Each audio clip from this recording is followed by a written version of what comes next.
नमस्कार दोस्तों, मैं विनोद कुमार एक बार फिर से आप सभी का सामान्य हिंदी यूट्यूब चैनल में स्वागत करता हूं। आज हम पढ़ेंगे संधि। आज संधि है हमारी, तो संधि का ये 7वां भाग है हमारा। संधि का 7वां भाग है और आज हम पढ़ेंगे व्यंजन संधि। व्यंजन संधि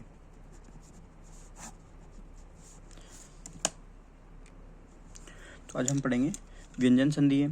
व्यंजन संधि में सबसे पहले देखते हैं तो व्यंजन के बारे में बात कर लेते हैं। तो व्यंजन शब्द जो है वो वी प्लस अंजन से मिलकर बना है। ठीक है, हमने पुराने वीडियो में देखा था। तो वी प्लस अंजन से मिलकर बना है। फिर उसके बाद में बात की जाए तो इसका अर्थ होता है व्यंजन का जिसका तात्पर्य होता है या अर्थ होता है जिसका अर्थ व्यंजन का जिसका अर्थ है स्पष्ट करना या फिर प्रकाशन या फिर स्वर रहित वर्ण व्यंजन कहलाता है। ठीक है, स्पष्ट करना या प्रकाशन, तो ये कहलाता हमारा व्यंजन। फिर उसके बाद में एक और बात कर लिया यहाँ से इसके यदि व्याकरण का अनुरूप अर्थ क्या होगा, तो व्याकरण के अनुरूप अर्थ क्या होगा। तो व्याकरण का अनुरूप होता है संयोग या संश्लेष, मतलब पास बजाना, संयोग या संश्लेष करना ही व्यंजन संधि है। ठीक है, व्यंजन संधि है। तो इस तरह से व्याकरण का अनुरूप ये होता है और इसका अर्थ होता है स्पष्ट करना, प्रकाशन या स्वर रहित वर्ण, और ये मिलकर बना है वी प्लस अंजन, यानी वी एन होता है विशेष, इसका हम यहाँ अर्थ लेंगे विशेष, और अंजन का अर्थ होता है काजल। ठीक है, विशेष प्रकार का काजल, ये इसका। ठीक है, वी प्लस अंजन के टुकड़े किए जाए, भाग किए जाए, इसका खंड किया जाए, तो इस तरह से होता है। फिर उसके बाद में इसकी परिभाषा देख ली जाए तो व्यंजन संधि की परिभाषा देख लिया है। तो परिभाषा होगी व्यंजन के बाद यदि किसी स्वर या व्यंजन के आने से, व्यंजन के बाद किसी स्वर या व्यंजन के आने से उस व्यंजन में जो विकार या परिवर्तन, जो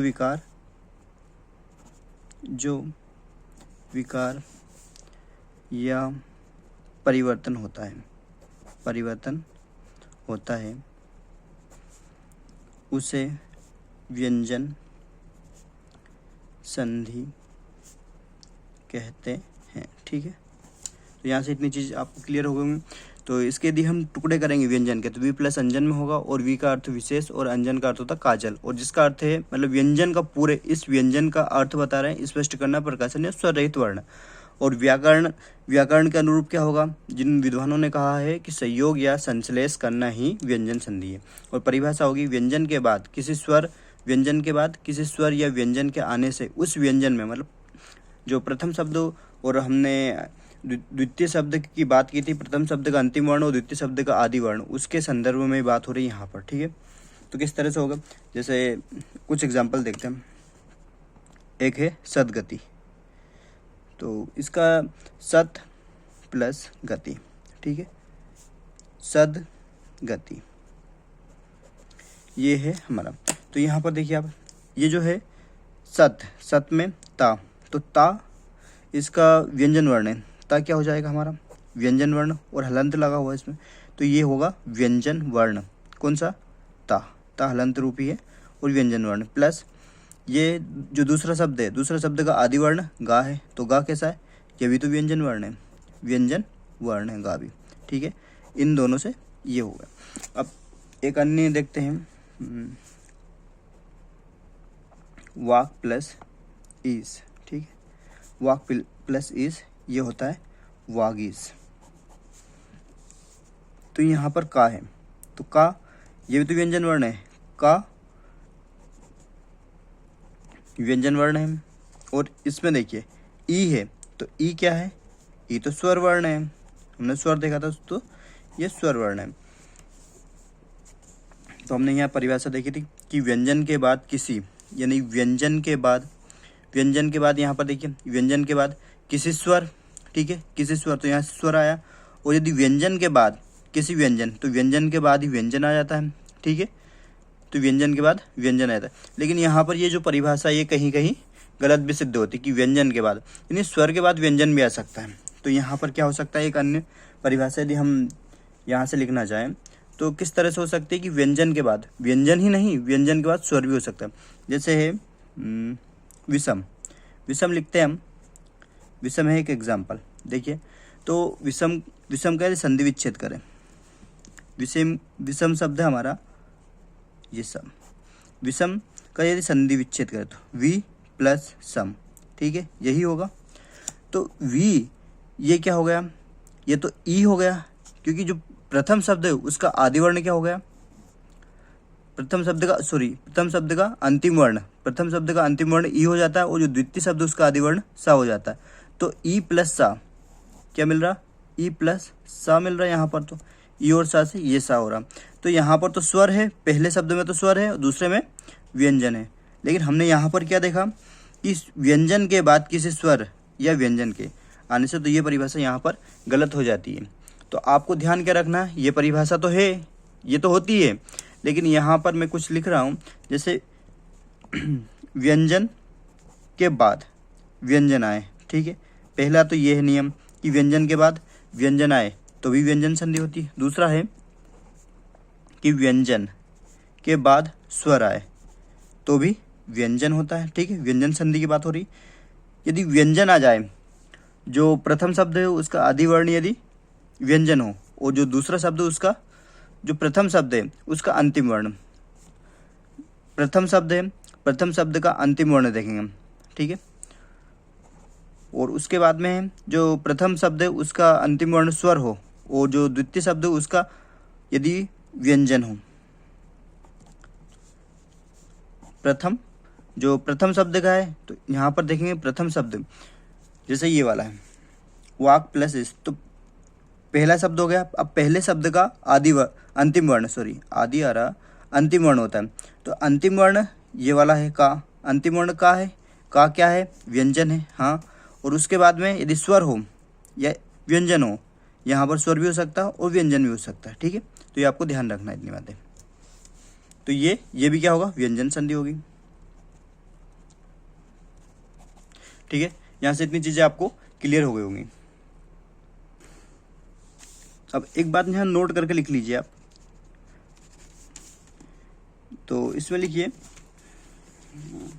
यदि व्यंजन का व्यंजन से योग हो, ठीक है, यदि व्यंजन संधि की बात करें, यदि व्यंजन का व्यंजन से योग हो या मिलन हो, योग हो, तो जो पहले वाला व्यंजन है, जो प्रथम शब्द है उसका अंतिम वर्ण वो आधा रहेगा, मतलब हलंत वाला रहेगा।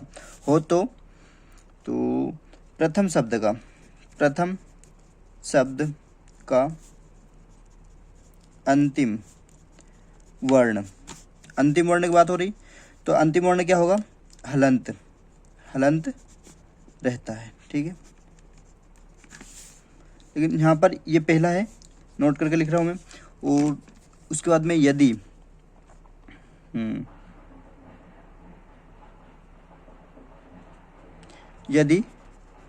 व्यंजन का स्वर से योग हो तो जो द्वितीय शब्द है, ठीक है, इसमें प्रथम शब्द है, यदि प्रथम शब्द में व्यंजन आ जाए और द्वितीय शब्द में स्वर आ जाए तो इनका जो योग होगा, ठीक है, तो इसमें क्या होगा, हलंत नहीं रहेगा, इसमें क्या हो जाता है, पूर्ण हो जाता है, ठीक।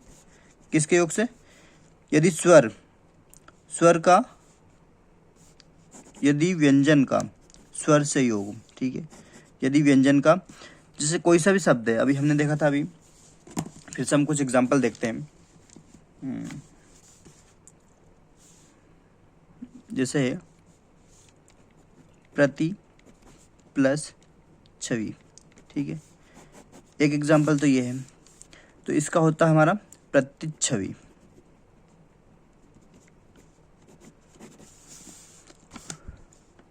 जैसे है एक एग्जांपल मैं आपको लिख रहा हूँ।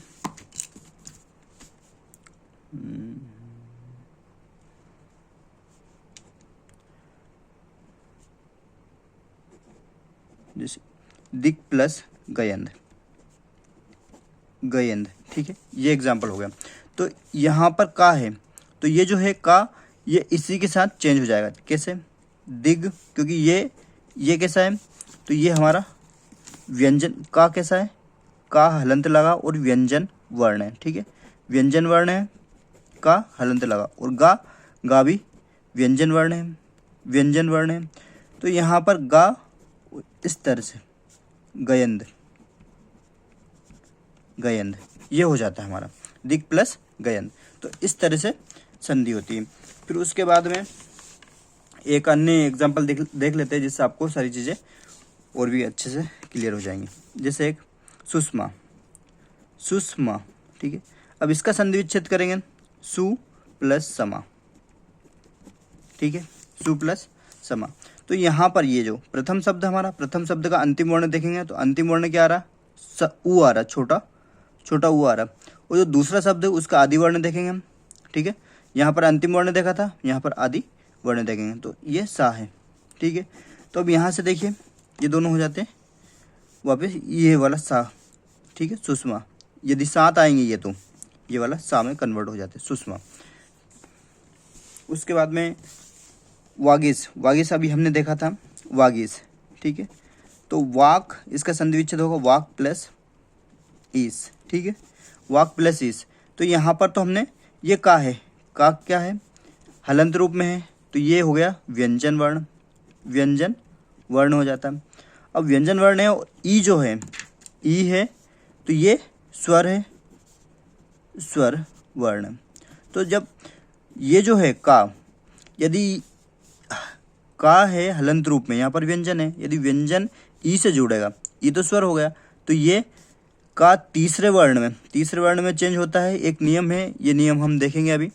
तो ये का जो है उसी वर्ग का, यदि किसी वर्ग का प्रथम और तृतीय चतुर्थ वर्ण हो, एक नियम है वो देखेंगे हम।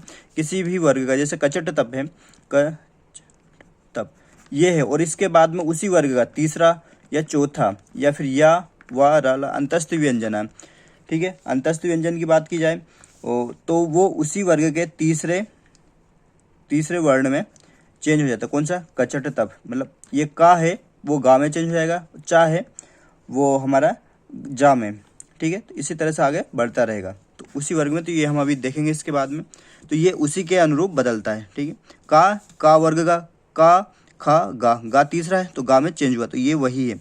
वो बड़ी, तो ये गा के साथ में का आधा था, यहाँ पर गा पूरा हो जाता है, इस तरह से। तो अभी हम इसके बारे में देखेंगे। और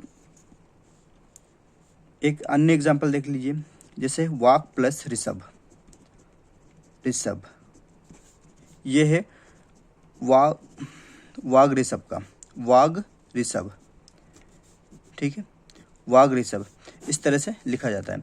और यहाँ पर देखिए जैसे ये है का व्यंजन वर्ण है, व्यंजन वर्ण है का, और ये स्वर हो गया, ठीक है, री स्वर हो गया। तो ये दोनों, तो इस तरह से भी हो सकता है ये वाग, ठीक है, इस तरह से भी हम लिख सकते हैं वाग ऋषभ, ठीक है। यहाँ से इतनी चीज़ें क्लियर होती है हमारी, ठीक है। ये सारी चीज़ें आपको क्लियर हो गई होंगी। कल हम ये पहला वाला नियम पढ़ेंगे, जो अभी मैंने यहाँ पर लिखा था वो नियम पढ़ेंगे, आपको ये सारी चीज़ें समझ में आएंगी कि किस तरह से हमारी व्यंजन संधि स्टार्ट होती है। ये व्यंजन संधि से ये कुछ महत्वपूर्ण पहलू हैं जो हमने आज देखे, तो इसे भी देख लीजिए आप व्यंजन संधि के, ठीक है। ये सारी चीज़ें नोट डाउन कर लीजिए आप, ये आपको किसी भी बुक में नहीं मिलेंगी, और अच्छे से आप इसे समझ लीजिए। और यदि कहीं कुछ त्रुटि होती हो तो कमेंट्स करके ज़रूर बताइए, यदि आपको ऐसा लगता है कहीं त्रुटि हो रही है, ठीक है। धन्यवाद।